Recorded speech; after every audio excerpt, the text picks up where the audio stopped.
5 خواب جو عورت دیکھ لے تو وہ اللہ کے بہت قریب ہوتی ہے۔ اللہ جب کسی عورت کو پسند کر لیتا ہے تو اسے پھر یہ 5 خواب ضرور دکھاتا ہے۔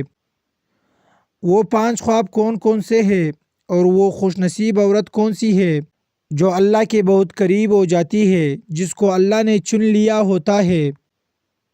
جب اللہ تعالیٰ کسی عورت کو اپنی خاص محبت اور قربت کے لیے چن لیتا ہے تو وہ عورت نہ صرف اپنی ظاہری زندگی میں ایک روحانی تبدیلی محسوس کرتی ہے بلکہ وہ خواب میں بھی ایسے اشارے پاتی ہے جو اللہ کے ساتھ اس کے تعلق کی گواہی دیتے ہیں۔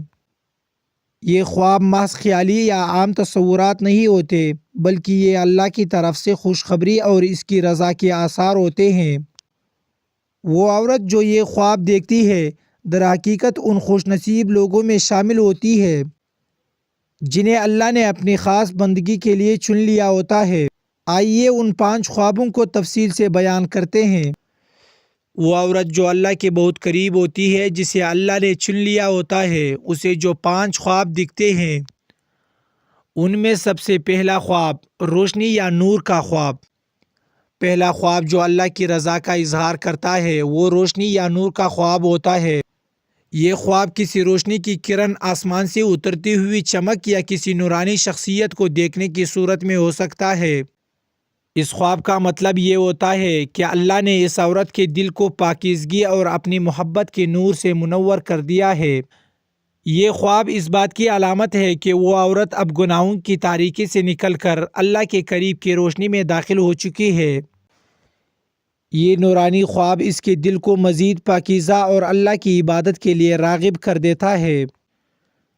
وہ عورت اپنے آپ کو زیادہ سے زیادہ نیک اعمال میں مشغول کر لیتی ہے اور اس کا دل اللہ کے ذکر سے سکون پانے لگتا ہے۔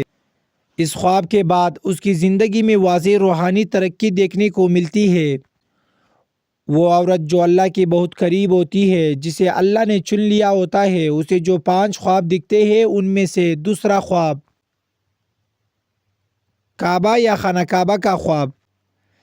دوسرا خواب جو اللہ کی قربت کی نشانی ہے وہ خانہ کعبہ کا خواب ہے۔ اگر کوئی عورت خواب میں خانہ کعبہ کو دیکھتی ہے یا اسے طواف کرتے ہوئے دیکھتی ہے تو یہ اس بات کی علامت ہوتی ہے کہ اللہ نے اسے اپنے خاص بندوں میں شامل کر لیا ہے۔ یہ خواب اس کے دل میں اللہ کے گر جانے کی شدید خواہش پیدا کرتا ہے اور وہ اپنی زندگی کو مزید پاکیزہ بنانے کی کوشش کرتی ہے۔ خانہ کعبہ کا خواب اس بات کا اشارہ بھی ہو سکتا ہے کہ اللہ اس عورت کے دل کو اپنی طرف کھینچ رہا ہے اور وہ دنیاوی خواہشات کو چھوڑ کر آخرت کی فکر میں لگ گئی ہے۔ یہ خواب اس کی زندگی کا ایک نیا روحانی باب کھول دیتا ہے۔ وہ عورت جو اللہ کے بہت قریب ہوتی ہے، جسے اللہ نے چن لیا ہوتا ہے، اسے جو 5 خواب دکھتے ہیں ان میں سے تیسرا خواب جنت یا جنت کے مناظر کا خواب۔ تیسرا خواب جنت کے مناظر یا جنت کی کسی نعمت کو دیکھنے کا ہو سکتا ہے۔ وہ عورت خواب میں جنت کے باغات، نہریں یا فرشتوں کو دیکھ سکتی ہے۔ یہ خواب اللہ کی طرف سے ایک خوشخبری ہوتی ہے کہ وہ عورت ان لوگوں میں شامل ہے جن کے لیے جنت کے دروازے کھول دیے گئے ہیں۔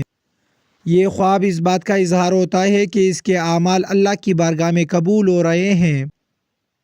وہ عورت جو اللہ کے بہت قریب ہوتی ہے، جسے اللہ نے چن لیا ہوتا ہے، اسے جو 5 خواب دکھتے ہیں ان میں سے چوتھا خواب نبی کریم صلی اللہ علیہ وسلم کا دیدار۔ سب سے عظیم اور خوش نصیب خواب وہ ہے جس میں عورت نبی کریم صلی اللہ علیہ وسلم کا دیدار کرتی ہے۔ یہ خواب اللہ کی خاص رحمت اور اس کی خوشنودی کا اعلیٰ علامت ہے۔ نبی کریم صلی اللہ علیہ وسلم کا خواب دیکھنا اس بات کی گواہی ہے کہ وہ عورت سنت نبوی پر عمل کرنے والی ہے اور اللہ اس سے راضی ہے۔ حدیث میں آیا ہے، جس نے مجھے خواب میں دیکھا اس نے حقیقت میں مجھے دیکھا، کیونکہ شیطان میری شکل اختیار نہیں کر سکتا۔ وہ عورت جو اللہ کے بہت قریب ہوتی ہے، جسے اللہ نے چن لیا ہوتا ہے، اسے جو 5 خواب دکھتے ہیں ان میں سے 5واں خواب درخت یا سایہ دار مقام کا خواب۔ 5واں خواب درخت، سبزہ زار یا کسی سایہ دار مقام کو دیکھنے کا ہو سکتا ہے۔ یہ خواب سکون اور اللہ کی رحمت کی نشانی ہوتا ہے۔ درخت جنت کی علامت بھی ہو سکتا ہے۔ اور سبززار اس بات کی طرف اشارہ کرتا ہے کہ اللہ نے اس عورت کے لیے اپنی رحمتوں کے دروازے کھول دیے ہیں